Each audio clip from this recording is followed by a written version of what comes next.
Hello दोस्तों, या कैसे हो यार आप सभी। नमस्कार आप सभी को मेरी तरफ से। और सामने मेरे भैया हैं। तो भाई आज एक और नए टॉपिक के साथ हम आप सभी के सामने आए हैं, प्रस्तुत हुए हैं। तो आई होप अगर ये वीडियो आपको यार अच्छा लगे तो इसको लाइक कर दीजिएगा, चैनल सब्सक्राइब करना बिल्कुल मत भूलिएगा, साथ ही साथ बेल आइकन बटन दबाना मत भूलिएगा। और आज फिर से शुरू करते हैं अपने भैया से। तो भैया आज कुछ कहना चाहोगे आज के टॉपिक को लेकर? क्या टॉपिक है ऐसा जो जनता के सामने रखना चाह रहे हो आप? ज़रूर। जो जनता है या लोग हैं हमारे, हम्म। उनके लिए एक वीडियो है। एक नई न्यूज़ आई है कि आम चुनाव के बाद 17% तक महंगा हो जाएगा मोबाइल पर बात करना। इस कंपनी को होगा तो सबसे ज़्यादा फायदा। अच्छा, यानी कि यानी टेलीकॉम। जो कंपनी है जिसे सबसे ज़्यादा फायदा होगा उसका नाम इसमें लिखा नहीं है, वो आगे जाके दिखाया जाएगा। तो पहले इसे देख लीजिए। थोड़ा फ़ोन सीधा कर दीजिए। ये अमर उजाला है। हम्म। अमर उजाला लिखा हुआ है मेरा शहर, जो कि बिजनेस डायरी से है। बिजनेस डायरी पे आते हैं टेलीकॉम के अंदर लिखा हुआ है चुनाव के बाद 17% तक महंगा हो जाएगा मोबाइल पर बात करना। इस कंपनी को होगा सबसे ज़्यादा फायदा। अब एडिटिंग स्टॉक ब्रेकिंग ने एक रिपोर्ट में ये कहा, दूरसंचार उद्योग ने ट्रैफिक में अंतिम बढ़ोतरी दिसंबर 2021 में 20% तक की थी। दूसरी सबसे बड़ी दूरसंचार कंपनी एयरटेल को मौजूदा प्रति ग्राहक कमाई 208 रुपये है। 2026 से 27 के अंत तक यह 286 रुपये तक पहुंच सकती है। लोकसभा चुनाव के बाद मोबाइल पर बात करना महंगा हो जाएगा, क्योंकि दूरसंचार कंपनियां ट्रैफिक में 15 से 17% तक बढ़ोतरी कर सकती है। इसका सबसे अधिक फायदा एयरटेल को होगा। लोकसभा चुनाव 19 से 1 जून तक होंगे। 4 जून को परिणाम आएंगे। यानी कि भैया इस वीडियो से क्या कहना चाहते हैं आप? भैया बताना चाहोगे जनता को थोड़ा सा? हाँ ज़रूर। यानी कि इस वीडियो का मोटो क्या है? मैं तो ये कहना चाहता हूँ, मोटिव कुछ नहीं, मैं तो सिर्फ इतना जानना चाहता हूँ, जो आदमी दिन का 200 से 300 रुपये कमा रहा हो वो रिचार्ज कैसे कराएगा? अगर गलती से वो करा भी लेता है तो घर के खर्चे भी, खुद के भी खर्चे होते हैं जीवन में। उसके अतिरिक्त ये सोचने वाली बात है कि आज के समय में मुझे नहीं लगता कि लोग आप फोन चला रहे हैं, लेकिन उससे कोई काम तो कर नहीं रहे, सिर्फ फोन चला रहे हैं, चाहे जवान हो, चाहे बच्चे हो, चाहे बुढ़े हो।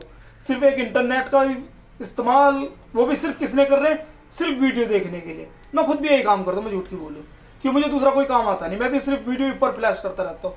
इसके अलावा मेरा कोई बिजनेस नहीं है, कोई वो ऐसी कोई कंपनियां नहीं चल रही हैं जिसमें मैं मतलब इन्वेस्ट कर रहा हूँ या कुछ वैसा कर रहा हूँ। तो चीज़ें हैं बहुत अलग तरीके से। मुझे चीज़ें समझ में नहीं आ रही हैं कि आखिर ऐसा क्यों है।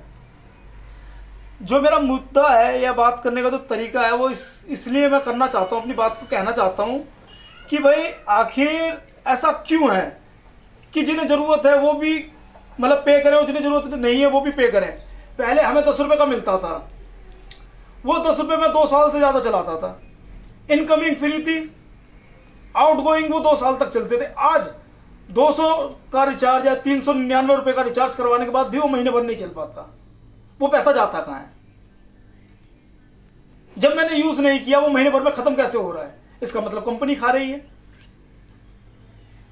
जब अगर कंपनी खा रही है, पहले वो मुझे 10 रुपए का पड़ता था महीने का, अब 399 रुपए का पड़ता है, या 208 रुपए का, क्योंकि एयरटेल 208 का देता है, और कंपनियां भी होंगी जो कम का देती हैं। तो ये सोचने वाली बात है कि वो पैसा आखिरकार जा कहाँ रहा है, जो सवाल है उठता है। अगर वो पैसा चलो कंपनी खा रही है तो मेरा सवाल सरकार से है, फिर कंपनी खा रही है, मैं सिम नहीं चलाऊंगा, मैं नंबर नहीं यूज नहीं करूंगा। लेकिन अब सरकार से सवाल यह है कि भाई तुमने हर जगह नंबर क्यों लगवा रखा है?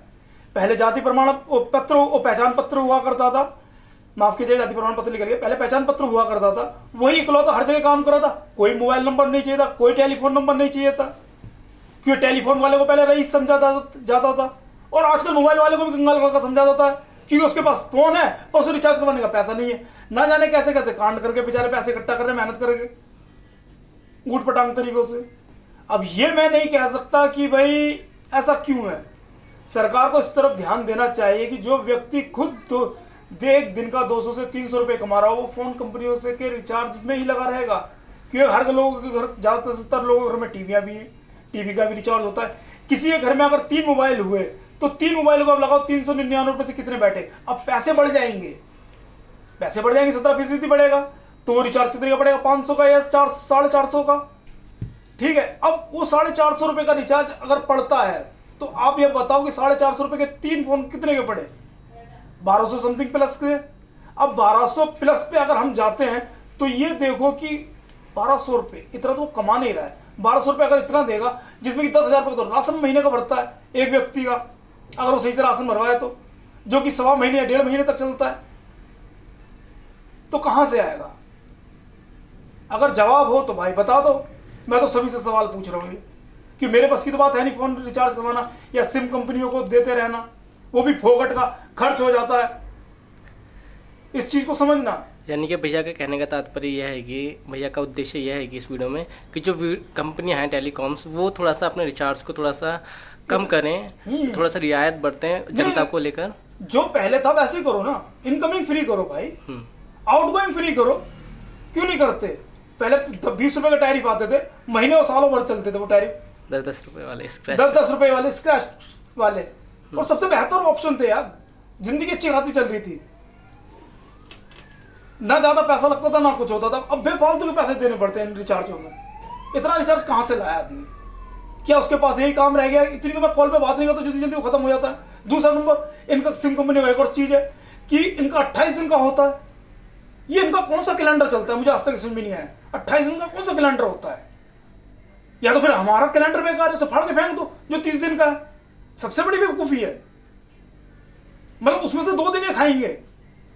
अगर साल के लगाएं तो साल के 2 दिन के हिसाब से भैया ये बैठे, पूरा महीने ही बैठ गया, 1 महीना, यानी इनके तो 13 महीने का कैलेंडर हो गया रिचार्ज वालों का।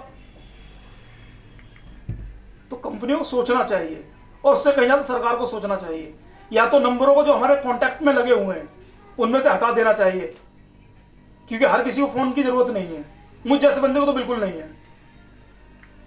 मैं फोन चलाना नहीं चाहता क्योंकि मेरे बस की बात नहीं है फोन चलाने जाता। मैं इतना पे नहीं कर सकता किसी भी सिम कंपनी को, और जबरदस्ती नंबर चलाना पड़ रहा है मजबूरी के कारण, क्योंकि हर जगह नंबर बटा हुआ है। हर सरकारी कागजात में एक फोन नंबर चाहिए होता है, और व्यक्ति घर का फोन हर घड़ी जेब में लेके नहीं घूम सकता। तो मतलब 2 फोन हो गए।